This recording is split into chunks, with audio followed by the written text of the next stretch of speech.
जयेश और मंगेश, शक्ति और ज्ञान का संगम।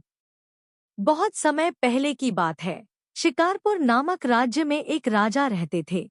उनके दो पुत्र थे, बड़ा पुत्र जयेश और छोटा पुत्र मंगेश। दोनों अलग स्वभाव के थे। जयेश तेज-तर्रार और साहसी था। उसे युद्ध और शौर्य का बहुत शौक था। वहीं मंगेश शांत और बुद्धिमान था।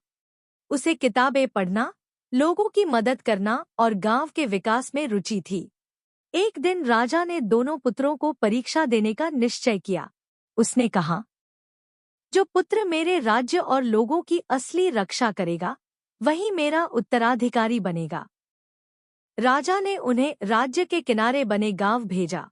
वहां गांव वाले परेशान थे। खेतों में पानी नहीं पहुंच रहा था, नालियां बंद हो गई थी और जंगल के जानवर भी गांव में आ रहे थे। जयेश तुरंत तलवार लेकर गांव पहुंचा। उसने देखा कि गांव के पास भयंकर बाघ हमला कर रहा है। बिना देर किए उसने शौर्य दिखाया और बाघ को गांव से भगा दिया। गांव वाले उसकी बहादुरी देखकर खुश हुए। वहीं मंगेश धीरे धीरे गांव में घूमता रहा। उसने देखा कि लोग नाले साफ नहीं कर पा रहे हैं और बच्चे भूखे हैं। मंगेश ने गांव वालों के साथ मिलकर नालियां साफ की, खेतों में पानी पहुंचाया और बच्चों को पढ़ाना शुरू किया। कुछ दिन बाद राजा ने दोनों पुत्रों को बुलाया। राजा ने पूछा, बताओ, तुमने क्या किया? जयेश ने गर्व से कहा, मैंने गांव को जंगल के जानवर से बचाया।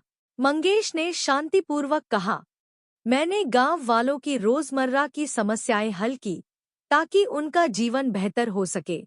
राजा सोच में पड़ गए। उन्हें समझ आ गया कि बहादुरी महत्वपूर्ण है, लेकिन ज्ञान और सेवा भी उतनी ही जरूरी है। अंत में राजा ने निर्णय लिया, राज्य का शासन मंगेश को मिलेगा, लेकिन जयेश मेरी सेना का प्रमुख बनेगा। इस तरह राज्य सुरक्षित भी रहेगा और लोगों का भला भी होगा। लेकिन कहानी यहीं खत्म नहीं हुई। कुछ महीनों बाद गांव में भयंकर सूखा पड़ गया। किसानों की फसलें नष्ट होने लगी। जयेश ने सेना की मदद से पानी की टंकी और नाले बनाए।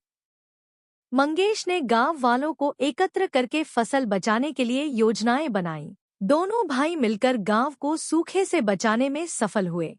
गांव वालों ने दोनों की बहादुरी और बुद्धिमानी की सराहना की। जयेश और मंगेश ने सीखा कि साहस और ज्ञान साथ चलें तो हर मुश्किल आसान हो जाती है।